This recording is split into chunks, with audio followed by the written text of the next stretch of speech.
अस्सलाम वालेकुम dear student. आज बोहर एटॉमिक मॉडल के बारे में पढ़ते हैं कि बोहर एटॉमिक मॉडल में बोहर ने क्या एक्सप्लेन किया था। बेसिकली जब कोई साइंटिस्ट क्लासिकल फिज़िक्स में यानी 1900 से पहले कई साइंटिस्ट ने कहा था कि इलेक्ट्रॉन जो है अराउंड द न्यूक्लियस घूम रहा है, तो ये एनर्जी एब्जॉर्ब भी कर सकता है, रिलीज़ भी कर सकता है।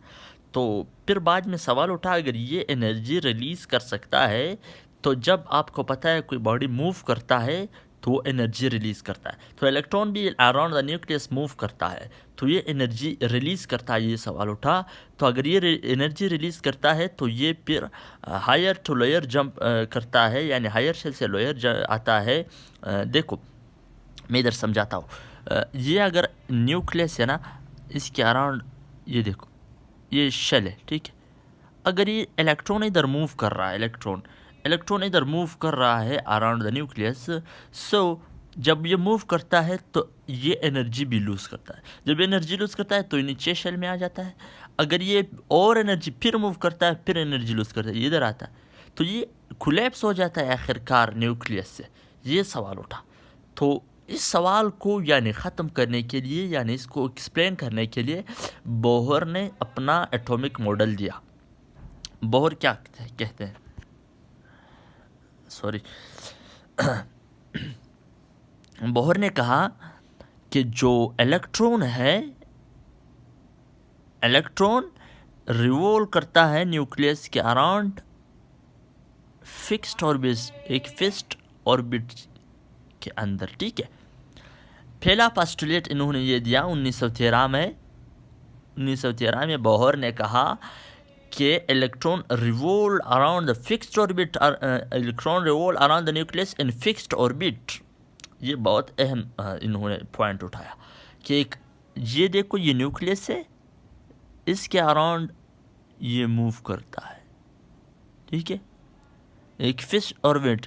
ये एनर्जी लूज नहीं करता, इन्होंने कहा it can not be emits energy, it can not be absorb energy. न इमिट करता है न एब्जॉर्ब करता है। जितनी एनर्जी यानी एनर्जी शेल, एनर्जी लेवल का जितना उसका जितना एनर्जी है, उसी एनर्जी के साथ ये मूव करता है। उसका एनर्जी भी इलेक्ट्रॉन का एनर्जी यानी शेल का एनर्जी इक्वल होता है।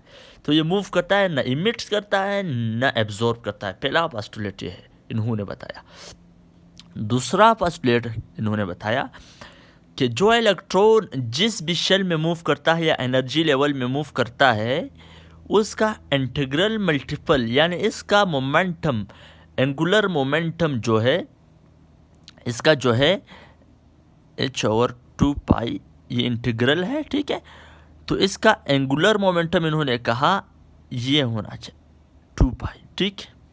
ये इसका एंगुलर मोमेंटम है। आपको पता है कोई भी बॉडी अगर मूव करता है सर्कुलर मोशन में तो इसका एक एंगुलर मोमेंटम होता है। तो इस इलेक्ट्रॉन का एंगुलर मोमेंटम फिर ये होना चाहिए अगर ये भी शेल में मूव करता है अराउंड द न्यूक्लियस। ये जो है इधर एल जो है, आपको पता है एंगुलर मोमेंटम जिस रेडियस और लीनियर मोमेंटम के प्रोडक्ट को कहते हैं एंगुलर मोमेंटम। तो अगर हम इसको खोलेंगे, ये लीनियर मोमेंटम को अगर हम खोलेंगे तो ये मास और वेलोसिटी का प्रोडक्ट है। अगर ये हम इधर ऐड करेंगे, ठीक है, तो क्या आएगा, L is equal to RmV, या इस तरह भी हम लिख सकते हैं L is equal to mvr, ठीक है। अब ये वाला नंबर 1 यानी इसको नंबर 2 कह दे, इसको नंबर 1 कह दे, इसको इधर ऐड करे, L की जगह में नंबर 1 में ऐड कर दे, ठीक है। सो हम इधर ऐड करते हैं mvr is equal to NH/2 ये इसका एंगुलर मोमेंटम है, ठीक है। अब इधर N 1 kb 2 kb 3 kb 4 kb जितने भी शेल है, शेल को शो करता है या एनर्जी लेवल या ऑर्बिट को शो करता है। और H जो है प्लांक्स कांस्टेंट है जिसका वैल्यू 6.63 10 की पावर -34 जूल सेकंड इसका वैल्यू है, ठीक है।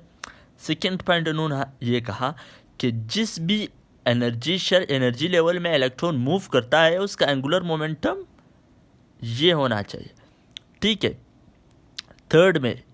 थर्ड पॉइंट पे इन्होंने कहा कि इलेक्ट्रॉन तब एनर्जी एब्जॉर्ब करेंगे या रिलीज करेंगे जब इसको ट्रांजिशन स्टेट में लेके जाएंगे, यानी इसको जब एनर्जी देंगे। जैसे आपको मैं बता दूं, ये न्यूक्लियस है, ठीक है, ये इसके अराउंड शेल है। अब एक इलेक्ट्रॉन इधर है, ये चाह रहा है, सबसे पहले एक इलेक्ट्रॉन इधर है, ठीक है, ये कब ऊपर जाएगा ऊपर वाले शेल में, जब इसको कुछ एनर्जी देंगे। अब एनर्जी किधर से देंगे, एनर्जी प्रोटॉन की सूरत में आएगा इसके पास। जब ये एनर्जी एब्जॉर्ब करेगा इतना ही एनर्जी जितना सेकंड शेल का है, तो ये सेकंड शेल में जंप करेगा। और अगर ये ऊपर वाले शेल में मौजूद है, ये अनस्टेबल है, तो ये चाह रहा है कि नीचे वाले शेल में जाए या नीचे वाले ऑर्बिट में जाए, तो एनर्जी लूज करेगा प्रोटॉन की सूरत में, ठीक है, तो ये नीचे आएगा, ठीक है। तो इस तरह एनर्जी डिफरेंस हो जाता है इन दोनों के दरमियान। वो क्या है, अगर ये वाला पहले शेल से दूसरे शेल में जाएगा तो इसकी एनर्जी में डिफरेंस आएगा या नहीं। अगर ये ऊपर वाला नीचे आएगा तो इसकी एनर्जी में डिफरेंस आएगा या नहीं। तो इन्होंने ये कहा कि इलेक्ट्रॉन जब ट्रांजिशन स्टेट में लेके जाओगे, ये जंप ऊपर करता है या नीचे जंप करता है, तो इसके एनर्जी में डिफरेंस आएगा। तीसरा पॉइंट इन्होंने ये कहा, लेट्स सपोज अगर इसकी एनर्जी जो है ऊपर वाले शेल की EP ले ले और नीचे वाले की EN ले ले, तो इसकी एनर्जी डिफरेंस को मालूम करने के लिए EN minus EP is equal to energy, आपको पता है HF ये होता है। तो ये 3 पॉइंट उन्होंने बताए कि बोहर ने पहला क्या कहा कि इलेक्ट्रॉन फिक्स्ड ऑर्बिट के अराउंड रिवॉल्व करता है, न एनर्जी एब्जॉर्ब करता है न रिलीज करता है। दूसरे में कहा कि उस एनर्जी शेल यानी उस एनर्जी लेवल का जो एंगुलर मोमेंटम है वो ये होना चाहिए। तीसरी बात इन्होंने कहा कि जब इलेक्ट्रॉन को ट्रांजिशन स्टेट में लेके जाएंगे तो वो एनर्जी एब्जॉर्ब या रिलीज करेगा, तो इसका एनर्जी डिफरेंस होएगा जो इसके इक्वल है, ठीक है। ये 3 पॉइंट उन्होंने कह दी। तो ये बोहर एटॉमिक मॉडल है। सो चैनल को सब्सक्राइब करें। थैंक यू, अल्लाह हाफिज़।